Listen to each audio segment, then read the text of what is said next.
did this ourselves. They're coming. It can't be. Where is everyone? Hello, survivors. Welcome to the Apocalypse PostCast, a podcast.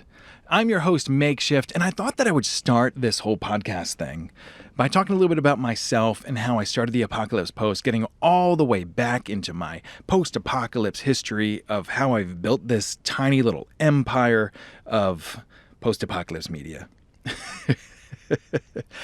So I guess my first dive into post-apocalypse world, into the post-apocalypse world, was when I was a kid. I was maybe like 9 or 10. And my parents used to go over to their friend's house to play poker. There was like 3 couples. My parents were one couple. There were 2 other couples. There would be, some random other people that would show up. And they would just play cards all night till like 1 or 2 in the morning because that's just how hard they partied. They'd play some cards for like nickels and dimes, and it was a lot of fun.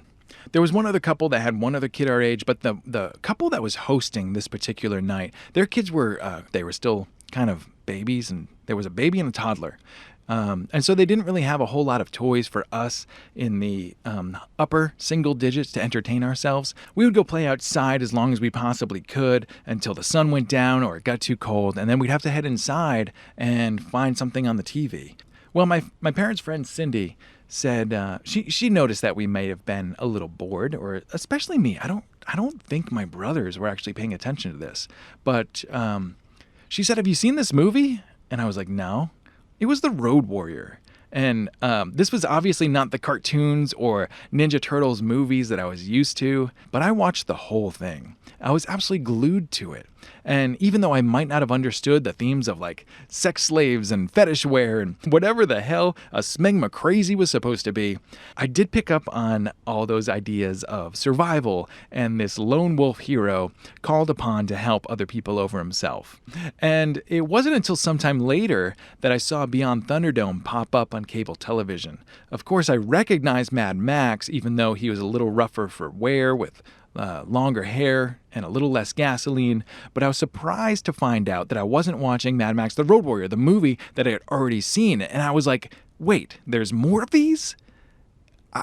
I did not know, because this was before the internet, before like Netflix, before, I don't know how we used to find out about movies, other than just going to the rental store and walking around and just like hoping to find a cover that made you think, this might be cool. And especially when a movie wasn't new, we weren't being advertised it. Like Mad Max came out before I was born. Beyond Thunderdome came out before I could read. Like, how do you find out about movies? Of course you find out about them through your friends.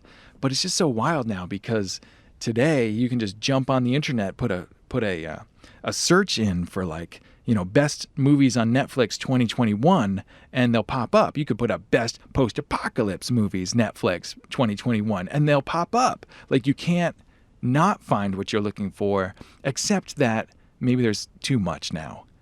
There used to be not enough. Now there's way too much, and there's a lot of garbage out there that you got to kind of weed through. But the point is, if you're looking for it, you can find it. And if you know even like a search term, you can find it. So finding stuff that you're into now is so much easier. Plus with Facebook pages and forums and Reddit and all this stuff, like once you think you're into something, that world just opens up to you because you can find a whole lot of other people that are into that same thing. And that's something new. Back when I was 9 or 10, you really, you watch what your parents watched. And then you were just getting into that age where you might meet some new friends that are also into something. And hopefully what they were into was something cool, because if your friends were into like the Power Rangers and you started nerding out about that. Now, I'm not trying to nerd shame anybody. The Power Rangers are great. I watched a ton of Power Rangers, which is why I brought it up. But, you were kind of limited by what your friends were into. So anyway, just a whole thing of me aging myself in the world before the internet. It was tough to find movies. Okay, all that to say that back in the day, you didn't have the internet to find new movies, and you didn't have a way to find what you're into other than just through your friends or through hearsay, especially through your parents. Like, you what your parents buy you is what you watch. So anyway, it was years later that freaking Waterworld came out. It was like Mad Max on water. It had pirates, insane stunts, and I gotta admit, this was probably one of my top 5 most watched movies of all time. And I don't remember if I first saw the actual movie, like the theatrical cut, or if I first saw the cut that was on cable television, like on the weekends. But it didn't matter. This movie was amazing. It was a lot of fun. It starred Kevin Costner, who was really hot at the time. And now I wasn't just a Mad Max fan. I was a post-apocalypse fan. This Mad Max ripoff took all those same themes of a lone wolf survivor having to learn to care again about perfect strangers. And I think for a lot of us that like the post-apocalypse themes, that's something we can all really latch on to is the idea of someone that has lost everything and has for so long just relying on themselves. And they're forced into this situation where they have to kind of reacclimate to the real world. Not the real world, but just a different world. And have to start caring about other people again. I find that really fascinating. And it's something that pops up in post-apocalypse all the time. Sometimes you get these movies, like a lot of zombie movies, are about a group of people or a pair of people. But the lone wolf keeps popping up. And we see that in like the Fallout video games and all over the place. It's pretty fascinating. And so once I saw Waterworld, I tried to watch every post-apocalypse movie I could. And one step better, I started playing those post-apocalypse video games. I was introduced to Fallout 3 as my first like real open world post-apocalypse game. And I was hooked. This was when I had first moved to LA. And my best friends and my roommates, Jay and Sean, they had gotten Fallout 3 right when it came out. And they started playing side by side. And I would just watch because I was pretty poor at the time. I didn't have my own copy, nor was I even interested in the game because I had never heard about it before. And so I just watched them play. And I got to admit, I was hooked. Because not only were you watching the hero, but you were the hero. Or the villain if you wanted to be. This game, you could really kind of chart your own path. And I thought that was really cool. I ended up playing a hell of a lot of that game on their consoles. Eventually, I got my own copy, but I've bought every Fallout since. I think we can all agree that Fallout 76 is garbage, but everything other than that has been a lot of fun to play. And so this was around 2007, 2008 in LA, and web series were just becoming a thing. And this is where the story kind of takes a turn. I had a friend of Jay's, that was my roommate. A friend of my roommate Jay's, his name was James Rodimer. He was a photographer turned filmmaker, and he made a web series called Apocalyptic Playground. It started out kind of improvised, more of like a moving photo session, more visual, thematic, not a whole lot of story, although that evolved over time. But I found the project incredibly inspiring, and honestly, I tried to get involved, but it just didn't work out for whatever reason. I offered my services as like a boom holder or just, let me come on set and help with whatever you need. But I didn't have a car at the time, and we were still kind of new friends. So for whatever reason, I didn't get to jump onto the project. But from what I did get to see and do, I learned a few like hidden gem locations around LA that could be stolen by a no-budget indie filmmaker. The main location was like an abandoned refinery, and of course outside LA, when you get out into the desert, you can find some really cool landscapes that are like park or a defunct volcano or just a ghost town. So there's a lot of like really cool opportunities outside LA if you're keeping your production really small and you don't ask permission, because then they can't tell you no. I had moved to LA as a bit of a wannabe actor. I was doing all sorts of arts and music, and I went to college for theater, so I figured I'd try my hand at the whole Hollywood world. But I was really hungry for a project to act in. I wasn't getting auditions. I was literally just trying to survive at this point. So myself and my co-creator, Aaron Fenton, went about creating our own story. It would be post-apocalyptic, just like Apocalypse Playground, but scripted from day one. And it would incorporate a few themes from our own life experiences. We would get to tell our own story. So we started writing our web series and called it Alpha Planet. And briefly, it takes place far in the future when humankind has abandoned the Earth in search of a new home. A planetary exploration crew is sent back to Earth as a last-ditch effort to find a safe place for humanity and find it in surprisingly habitable shape, and most shockingly, still inhabited. As they dig deeper into those left behind, they discover what may be the universe's biggest conspiracy of control and survival. And so we got our 3 episodes written and started planning our first shoot. The hardest thing about being a no-name actor, having no budget and having no gear, is that you have no budget and no gear. I couldn't find anybody with a camera to commit to an ongoing web series. We were going to try to do like 10 or 12 episodes of this thing. And when I couldn't find anyone to be the DP or be the director, I bit the bullet and decided to become just that. I was the director, the DP, and the editor, and I gave away my role. We filled out the lead cast with some of our very talented friends. Mike and Jen Sweeney would play the broken romantic couple Adam and Karen. Luke would be played by the very talented Don Jeans, who a few years later made it big as the Budweiser Super Bowl cowboy. And my good friend JD Mendonça, who played Ian, the team's scientist. Then I took every dollar I had, I bought a camera and a cheap microphone mounted on the end of a painter's pole, along with a few other pieces of the cheapest gear on the market. And just like that, I was a filmmaker. The series did okay. It was a ton of fun to make, but definitely, shows the learning curve and definitely the work of a first-time creator. But as we continued making episodes and started actually publishing them for people to see, I was trying to find groups of post-apocalypse fans to share it with. And I just happened to stumble on a brand new event happening nearby in the Mojave Desert called Wasteland Weekend. While I missed the first event, the pictures came back showing this dedicated crowd of Mad Max fans all decked out in leather and makeshift weaponry, along with vehicles and full-size set pieces, and I said there is no way that I'm going to miss the next one. And so I jumped on the website and saw that they had a whole volunteer program.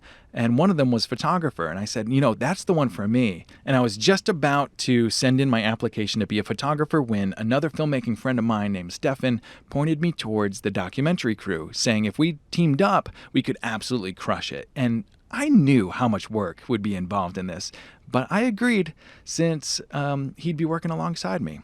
Well, that spring of 2011, we were accepted as video volunteers and invited to the first big work day at Wasteland Weekend's new art director Adam Chilson's place. Stefan unfortunately got busy with other projects and had to back out completely, but I decided to go ahead without him. Luckily, my brother John came along to handle a second camera. I got to meet all 3 of Wasteland's owners, that's Jared, Carl, and Adam, and watched as Adam and his build crew were putting together the original Wasteland gates. I mean, this thing was seriously impressive. There were these massive metal gates flanked on both sides by 8-foot piles of tires, mimicking the gas compound from Mad Max Road Warrior. This is also when I met Marcus and Rob, the guys that would go on to create my tribe, the Dukes of the Nuke. And fun fact, at that point they hadn't devised the name and were working under the possibility of calling the tribe Fubar, which would have worked, but then we wouldn't be the Dukes of the Nuke. Well, we went into the night, capturing the build and interviewing most people that were there in turn, and used that footage to create the first Wasteland Weekend promo for Wasteland 2011.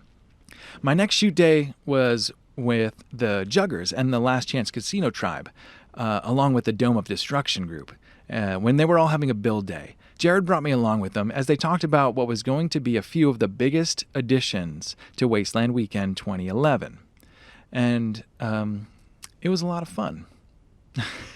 And then came time for the big event. I showed up a few days early with a bunch of my group members to shoot the build. And back then, it was just a few days before the gates opened and the festival was on. As it was promised, Wasteland Weekend was like stepping right into a Mad Max movie. There were rumbling cars, a Thunderdome with fights to the death, and all sorts of apocalyptic entertainment.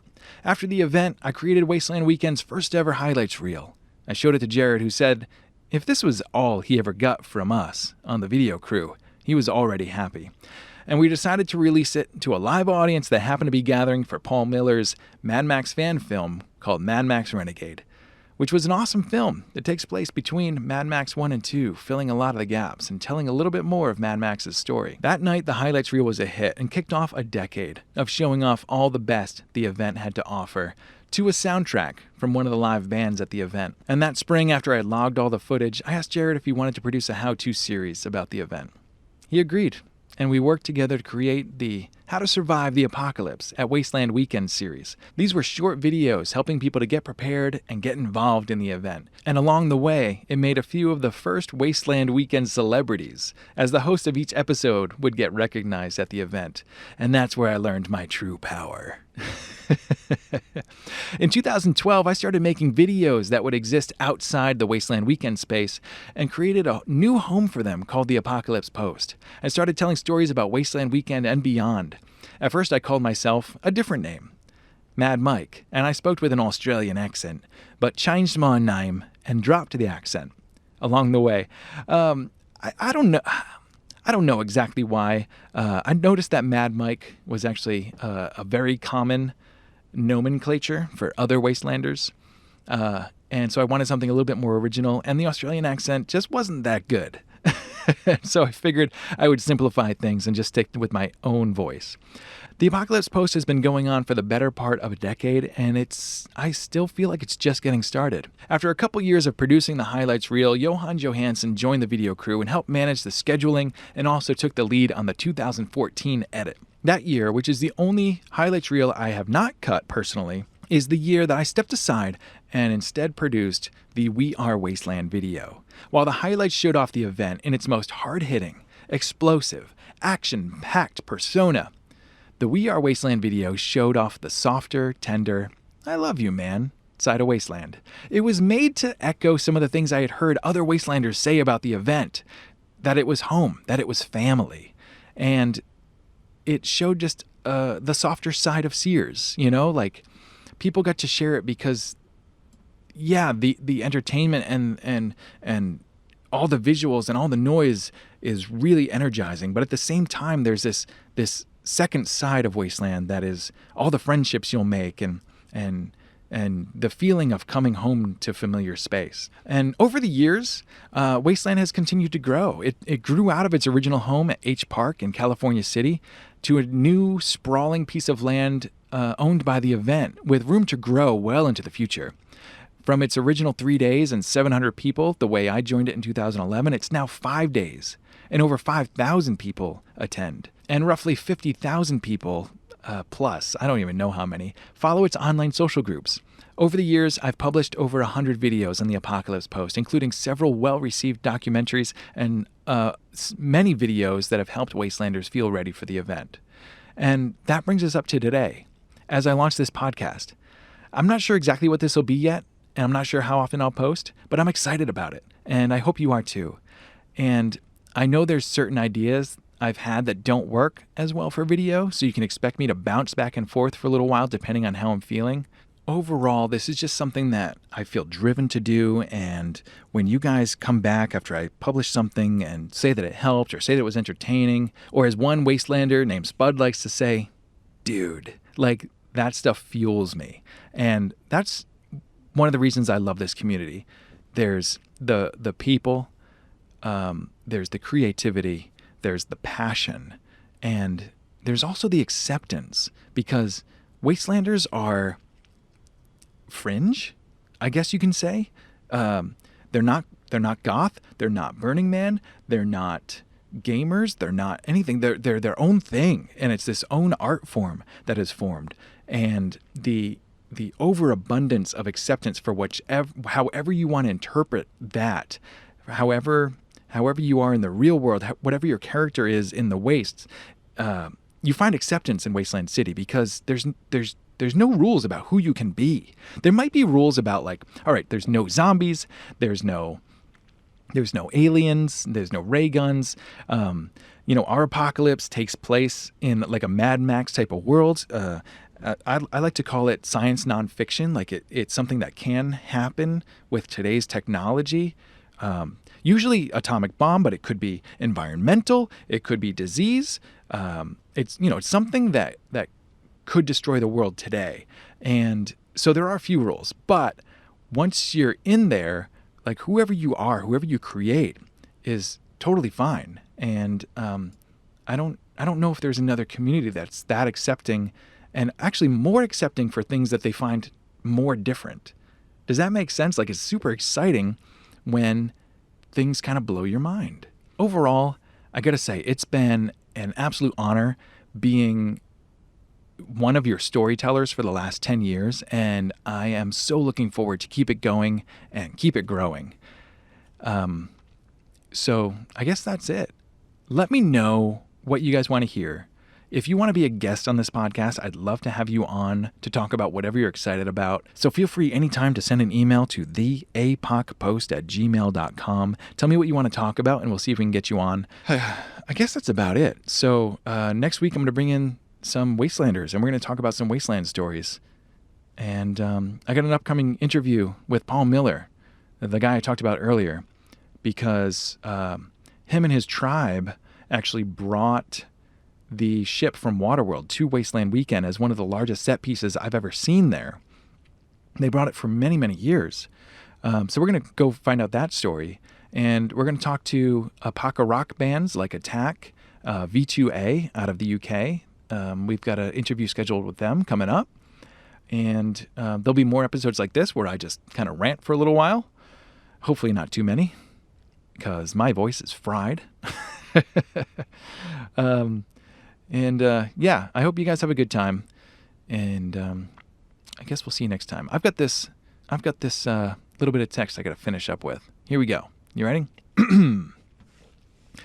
The Apocalypse PostCast, a podcast, is produced by Mike, Makeshift Darling, with support from our Patreon supporters, including producer Paul Waldrep. Make sure to smash that subscribe button wherever you're listening. If you like this episode, share it with your friends, and if you hated it, share it with your enemies.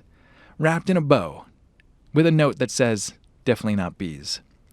Until next time, survivors, stay alive. And days and